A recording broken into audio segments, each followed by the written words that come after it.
Mirdita. Lajm rajonal i Shqipërisë, po dhe në botë, është lajmi në të cilën Departamenti i Shteteve të Bashkuara të Amerikës, i drejtuar nga sekretari i Shtetit Marco Rubio, shpreh qëndrimin e tij në përgjigje dhënë një gazetari të njohur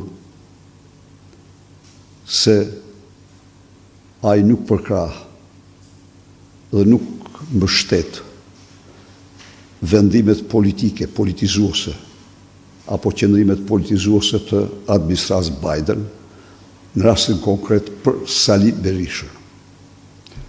Pra, në këtë mënyrë, Departamenti Amerikan i Shtetit i jep përgjigjen më të fuqishme atyre përpjekjeve që u bën për një Shqipëri pa opozit nga Edi Rama në mendësinë e etërve të tij, George Soros dhe Antony Blinken.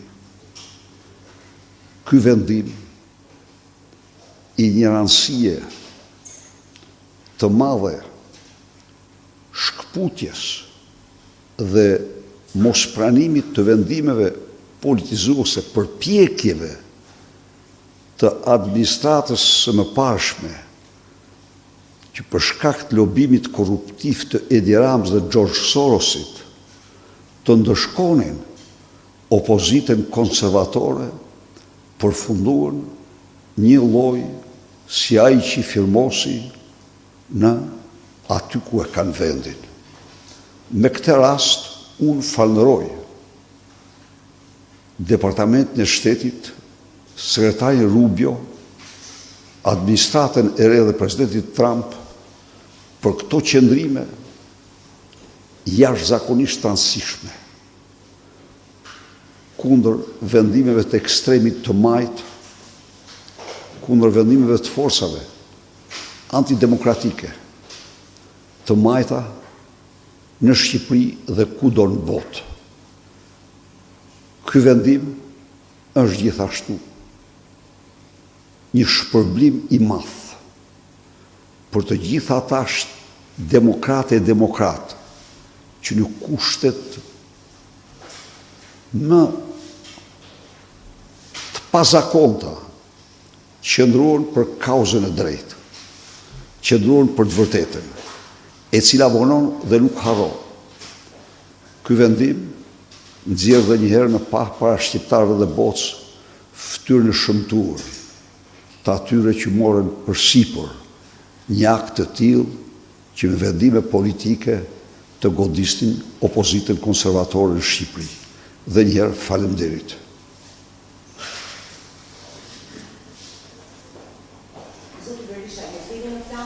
Drejt Shteteve të Bashkuara të Amerikës, me qenë se vendimi i Departamentit Amerikan është që ju mund të udhtoni drejt këtij vendi. Tani unë vendimin e mora vesh mram, një tërkohë që morë dhe ju. Unë nuk isha në një plan për udhtim, dhe natyrisht s'mund të them se do udhtoj këto 2-3 ditë, janë ditët e kulmit fushatës, por kjo është një sigurisht që në një kohë me të përshtatshme do kisha bërë dhe unë fushat, do kisha shkuar, por përsëri ky vendim është nuk humbet vlerën, është një vendim jashtëzakonisht i çmuar.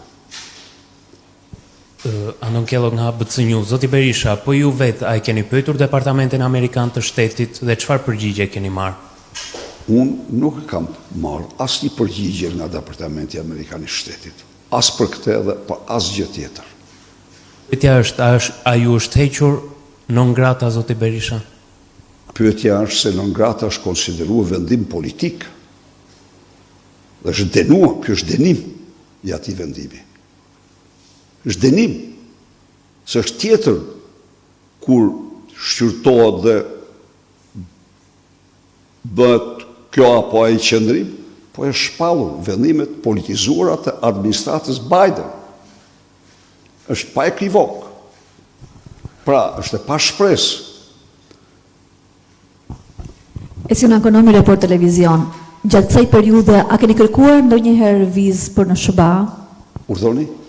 Kësaj periudhe, a keni kërkuar ndonjëherë vizë për në SBA? Unë kërkoj vizë?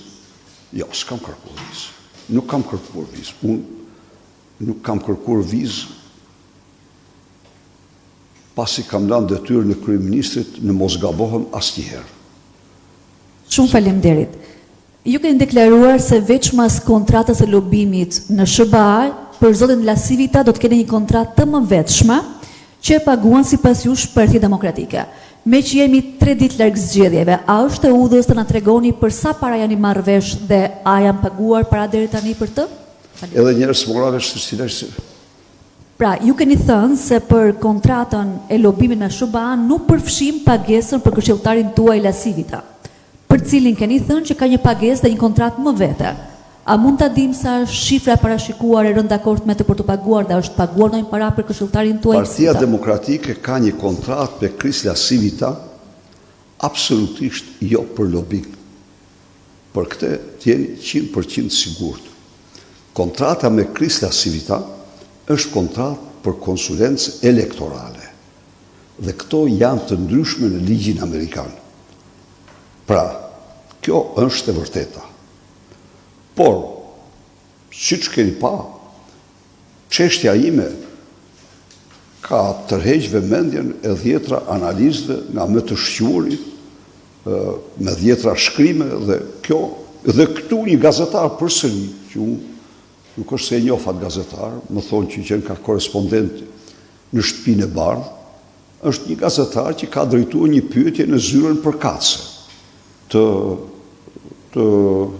marrëdhënieve publike, të Departamentit të Shtetit. Përpara se të votojmë të dielën, nuk është e drejtë ta dim sa kushton këshillimi me Lasivita? Urdhoni? Sa kushton shërbimi ose këshillimi i Lasivitas për ju? Nuk po kuptoj, s'po dëgjoj mirë. Pa atë fort. Lasivita nuk ka asnjë lidhje me këtë çështje. Urdhë, është pa. Po do paguhet patjetër për konsulencë elektorale. Sa është e gjitha, shiko. Çdo pagesë, çdo transakcion do të depozitohet në kohën e duhur në Komisionin Qendror të Zgjedhjeve siç kërkon ligji. Por mos harroni, sigurisht Lasivita është personaliteti më i shquar në domenin elektoral që ka shkel ndonjëherë në Shqipëri. Dhe unë e kuptoj kurreshtjen e normale të gazetarëve. Por këtu kompani konsulence ka patur gjithnjë dhe mund të kenë dhe 2-3 kompani, kjo është një standard normal sot për të gjithë. Kontrata do të depozitohet siç e kërkon ligji dhe ju siguroj që është 100% e transparente dhe e pastër. Marsi Koreshi nga Syri Televizion ju thatë se nuk keni kohë të mjaftueshme në 3 ditët e mbetura për të udhëtuar drejt Shteteve të Bashkuara të Amerikës pas këtij qëndrimi të Departamentit Amerikan të Shtetit, por gjithsesi mendoni ju që ky qëndrim do të ketë një efekt zgjedhor, një ndikim pozitiv për Partinë Demokratike kur na ndajnë vetëm 3 ditë nga zgjedhjet e 11 majit? Faleminderit. Natyrisht nuk mund të them se ky qëndrim i ri nuk mirëpritet nga qindra mijëra shqiptarë. Sigurisht që mirëpritet, të cilët më besojnë mua që ai ishte një akt politik korruptiv. Por tani edhe ata pak që mund të kenë mbetur, ndaj dhe i ftoj ata që të gjithë, të cilët u shmangen për një arsye apo duke besuar, duke patur qoftë dhe një dyshim të vogël se kishte diçka të vërtetë aty. Tani besoj se është koha të bashkohen dhe të mos votojnë as një forcë tjetër përveç Partisë Demokratike. Partia Demokratike me këtë vendim del se u ndëshkue për motive politike. U ndëshkue për motive politike me lobimin e zi korruptiv të Edi Ramës, George Soros dhe tjerë. Dhe ky është një lehtësim.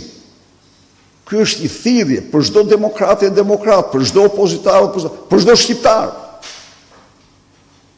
Edhe një pyetje të fundit zoti Berisha, meqense kryeministri Rama ka shpallur memorandumin e Kuçit dhe thotë se më 11 maj do të marrë 78 mandate e pakta dhe 88 në një skenarin më optimist. Po memorandumi i Sali Berishës sa mandate? Planet e Edi Ramës janë plane krejtësisht qesharake. Edi Rama është në ditë të fundit në atë zyrë dhe i them që shqiptarët të kanë pre biletën, të pret me Gonigali, me Zipo të pret, me cilin je i lidhur si siamez në shtyllë vertebrore me te. Miru pafshim.